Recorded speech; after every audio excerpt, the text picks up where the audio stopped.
အားလုံးမင်္ဂလာပါကိုနေပိတ်ကနေပြန်လဲကြိုဆိုလိုက်ပါတယ်အခုတစ်ခေါက်ဒီဗီဒီယိုမှာတော့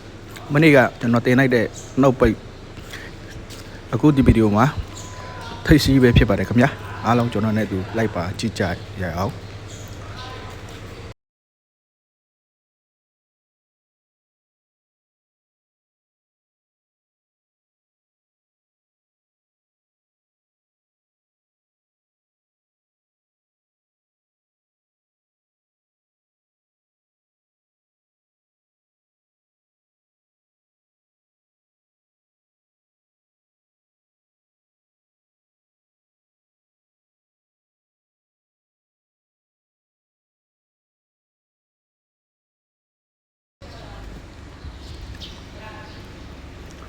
ဒီဆိုင်မှာကြတော့တောင်းလုံးပုံးချင်းကိုဖြစ်ချင်းနဲ့ပြတာပဲဖြစ်ပါတယ်ခင်ဗျာ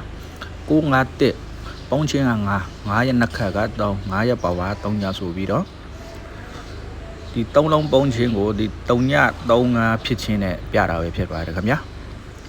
9ရှိနေတဲ့ခါကျတော့ကျွန်တော်တို့ကဒီ3ည35ဖြစ်ဖို့ကျွန်တော်တို့ပုံးထည့်လိုက်တဲ့ကဏ္ဍကို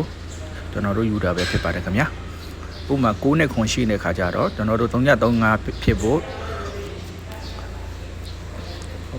ကျွန်တော်တို့ခုနှစ်ထည့်လိုက်မယ်ဆိုရင်တော့ဒီ3လုံးပုံးချင်းက3ဖြစ်သွားတယ်ပါ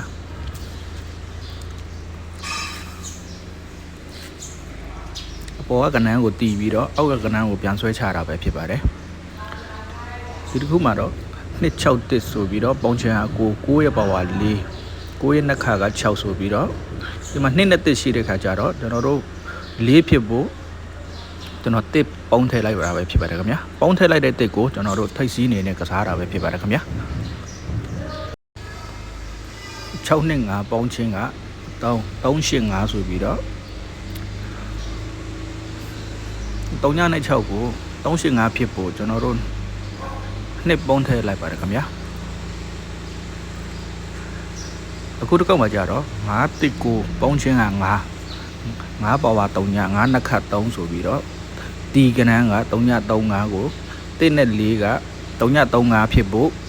ကျွန်တော်တို့ပုံးထည့်လိုက်တာပဲဖြစ်ပါတယ်ခင်ဗျာဒါဆိုရင်ကျွန်တော်တို့5ဖြစ်ဖို့ဆိုရင်တော့1 4ကို3ညနဲ့ပြန်ပေါင်းပြီးတော့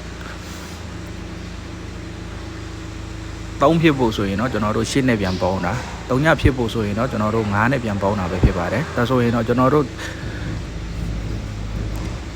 ပါရလဲဆိုရင်တော့3ည5ရှိထိတ်စီးဆိုပြီးတော့ရလာပါတယ်ခင်ဗျာ